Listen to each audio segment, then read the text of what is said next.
युतीमध्ये लढली गेली, मात्र स्वतःचा महापौर बसावा यासाठी रस्तिकेत सुरू असल्याची माहिती आहे, चर्चा आहे. तुमची नक्की काय पद्धती? मला असं वाटतं की महायुतीमध्ये कोणाचा महापौर बसावा या बाबतीमध्ये मीडियाच्या माध्यमातून खूप मोठ्या प्रमाणामध्ये चर्चा सुरू आहे आणि ती वस्तुस्थिती आहे. परंतु युतीमध्ये आम्ही लढलो आहोत आणि युतीचे वरिष्ठ नेते अजूनही त्या विषयावरती एकत्र बसलेले नाहीत, मीटिंग झालेली नाही.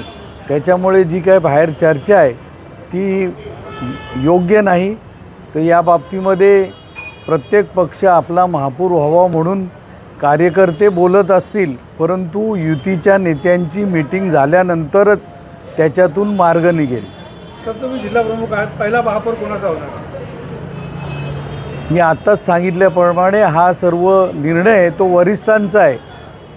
प्रत्येक पक्षाच्या कार्यकर्त्यांची, नवनिर्वाचित नगरसेवकांची इच्छा असू शकते, परंतु पक्षाचा निर्णय हा नक्कीच मान्य होईल आणि आदेशाप्रमाणे चालणाऱ्या या दोन्ही संघटना असल्यामुळे आदेशाप्रमाणे त्यावर कार्यवाही होईल. भाजपचे माजी आमदार नंद पवारांचं म्हणणं की पहिला जो क्रम आहे महापौर पदाचा ते आम्हाला मिळावा, म्हणजे भाजपला मिळावा. भाजपची इच्छा असू शकते ना, आम्ही कुठे नाकारत नाही, परंतु वरिष्ठ त्याबद्दल निर्णय होतील ना. असंही कोणीही मीडियाच्या माध्यमातून या चर्चेच्या माध्यमातून बोलून त्याचा काही उपयोग नाही.